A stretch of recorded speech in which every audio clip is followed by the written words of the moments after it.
It's your boy Crypto Blood, and I wanted to do a follow-up video with Bityard. I know you guys probably seen some of the 30-second drops at the beginning of my crypto news videos. I wanted to do a follow-up. I did one maybe about 2 weeks ago that just went solely over Bityard and how easy it is to use it. But today I want to go over a compare and contrast between Bitmex and Bityard so that you guys can see a compare and contrast between the two right within one video. You guys know Bitmex, very complicated, even for a person like me who's been trading for over 10 years, 13 years plus. It's still kind of complicated, so I can only imagine how hard it is for a novice trader trying to get their feet wet in the crypto trading game. So let's go ahead and get started, guys. And of course, before we can even look at the platform, gotta show you guys this one. The infamous red notice, the important notice that says it is prohibited to access or use our services, including the Bitmex trading platform, if you are located, incorporated, or otherwise established in or a citizen or resident of any restricted jurisdictions. And if you're not aware, it's not only the US, there are a whole lot of countries that you can't use Bitmex in. So I know many of you circumvent that by using a VPN, and I think you should use a VPN anyway. Doesn't matter what site you're on, you should always use a VPN. I personally use hide.me, but there are so many out there. Just go search on Google for a VPN. You should definitely have that when surfing on the net. But the problem with this situation and setting up an account with Bitmex and using a VPN is that if any point you log in without that VPN, they will flag your account and shut that account down. And you have, I think, 7 days to withdraw your funds, or you risk losing your funds. So that's no fun. I've had, many times in the past, some of my algo trading members have to set up new accounts because they forgot to log in. So out the gate, guys, that is the first thing that is a nuisance that you don't have to deal with over at Bityard. And I've told you guys in previous videos about how Bityard is a registered and licensed entity in the United States. Here's their license number here, as you guys see highlighted on the screen.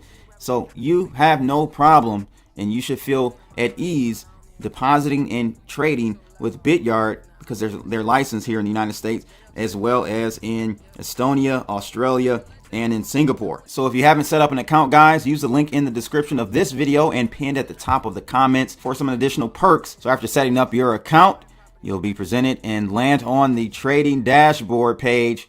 So simple to use, guys, as you can see. I'm not going to go into the details, but I just want to do a compare and contrast. As you see, you have Bitcoin Cash, Bitcoin, Dash, EOS, ETC, that's Ethereum Classic, Ethereum, Chainlink, Litecoin, Tron, and XRP, all there easily for you to toggle between. On the other hand, if you go over to Bitmex, you've got, very small at the top, you've got Bitcoin, Cardano, Bitcoin Cash, EOS token, Ethereum, Litecoin, Tron, and Ripple. But I mean, again, you toggle through here and you're going to see various ways that you can trade, various instruments under each one that you can trade. So under Bitcoin, you can trade the perpetual contract, which is a never ending contract, right? It doesn't expire. Or you can trade the June 26th contract. If I click that, you'll see the details on that. It is the XBTM20. And these all have the M20 part of it. The last three characters on this contract denotes what month this contract ends. So again, if you have no idea how futures work, you wouldn't have any idea what you're trading here. You got to know when this contract expires, so on and so forth. Like, it's just too complicated for most individuals. They also have a September 25th contract, and that ends in U20. If I go over to the actual contract specification page, you can see the U and the 20 denotes the expiry month, which is U, and the year 2020. Again, very complicated stuff. And to me, it's done that way on purpose. Most people aren't going to be trading these contracts or even know what contracts they're trading. Cardano doesn't even have a perpetual trading contract. Bitcoin Cash doesn't either. So the only ones you can perpetually trade without worrying about your contract ending would be Ripple, Ethereum, and Bitcoin. To the contrary, you don't have to worry about contracts expiring, not knowing what the prices are with those contracts. They're all priced in USDT. So you get to see immediately what the price is in dollars. So all of these contracts are all in dollars. This is what you want. Some of these contracts here with like Cardano, Bitcoin Cash, they're not even priced in dollars, as you can see here with the actual price for that market. You got the bid and ask, but the actual price is quoted in BTC. For EOS token, if I go to Bitcoin Cash, same thing. They've just recently put this current value in US dollars. That wasn't even always there. Just to let you know, you got to know what you're buying here when you're looking at the order book. You got to know what it is in BTC. Same with Cardano. So very hard to follow. In addition to that, you want to take a look at the funding fees for carrying trades overnight with both platforms. They both charge a fee, right? Because if you're especially if you're borrowing money, which is what leverage trading is, you're borrowing more than you have. There's a cost of borrowing that money. But the thing is, it's very straightforward with Bityard. I mean, the overnight fee for Bityard is calculated by margin times leverage minus 1 times 0.045% times days. So this variable here will change every day. It tacks on another whole number here. But you know what I want to highlight is the fact that the fees for Bitmex are cheaper for only Bitcoin. That's the only one where your funding is less than over at Bityard. They charge a flat for all pairs traded. But over at Bitmex, and I'm going to zoom in for you guys to see this, at Bitmex, your funding fee is for Ethereum 0.09%. All right, that's crazy. For Ripple, 0.07, almost 0.08%. And for Ethereum, it's very close to being 0.1% every 8 hours versus what we have here for the overnight fee at Bityard. It's every day. So your funding fees are much less at Bityard. And let's talk about trading. Specifically, if you want to trade on your demo account, in Bityard, it's all within your same account. You just have to toggle between demo and live, as you guys see in the bottom left-hand corner. And that changes whether you're trading your demo funds or your real funds. No logging into a separate account and all that like we do with Bitmex's testnet. You have to create a whole separate account over at Bitmex to trade a demo account. Why is it that hard? I have no clue. So when it comes to placing a trade, again, Bityard, much easier. All of them are perpetual contracts. All you have to do, if I want to go to Bitcoin, I told you guys a few days ago that I was going short on Bitcoin. You would just click sell. It changes the button down here to sell. And then all you have to do is pick your leverage. It starts out at 20.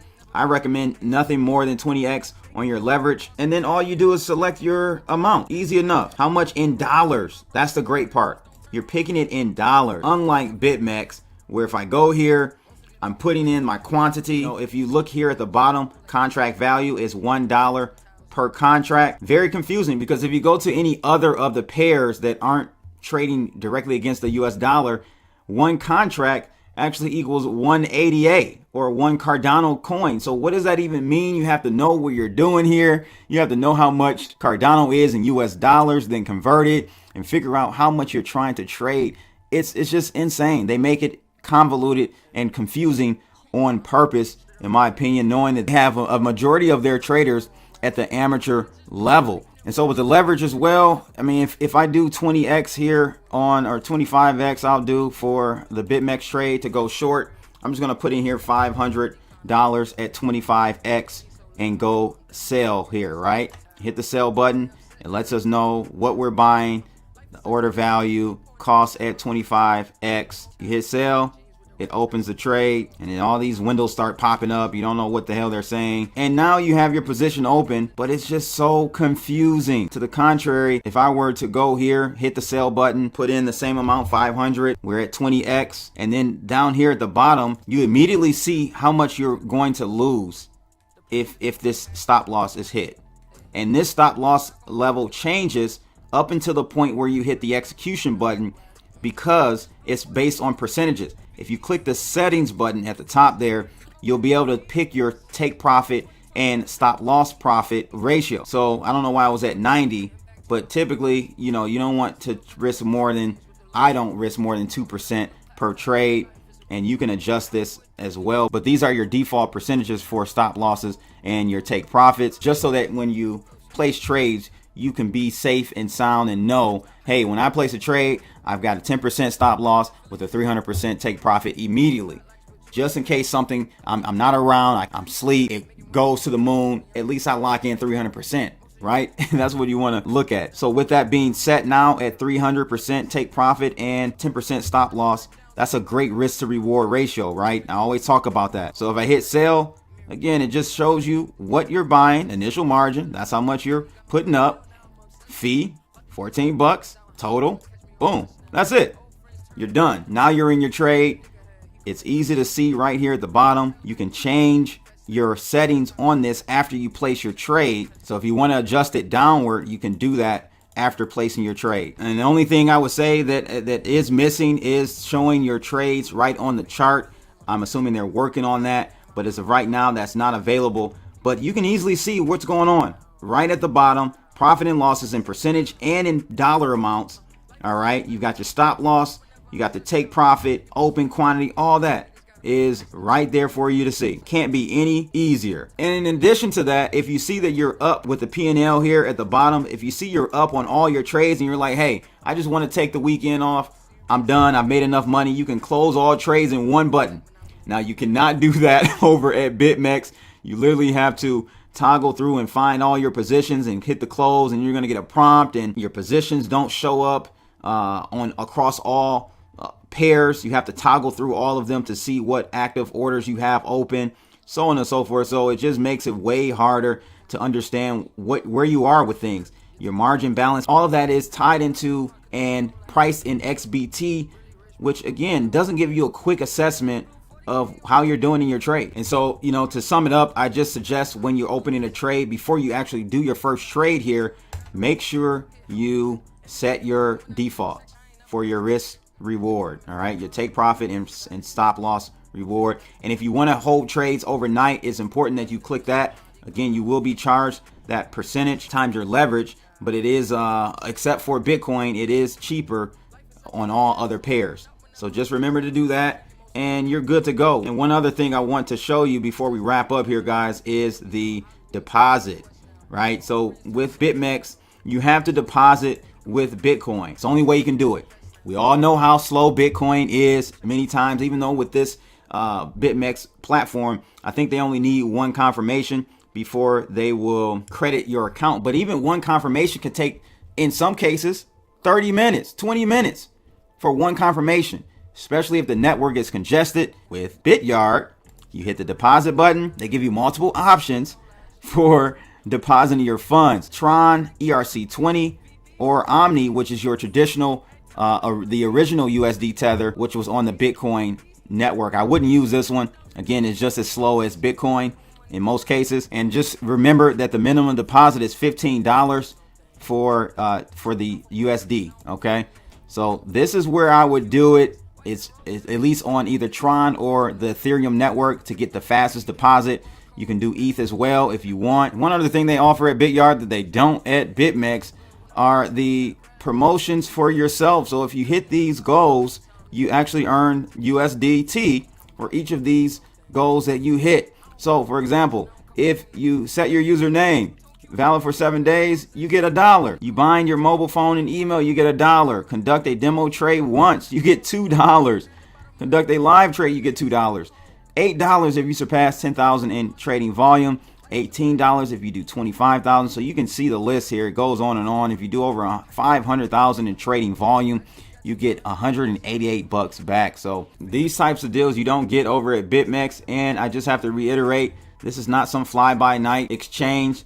They are registered in the United States for all my traders in the US. You can check their license number on the United States FinCEN website by just typing in their number there. So I hope that makes it simple enough for you to understand the benefits of using Bityard over at Bitmex.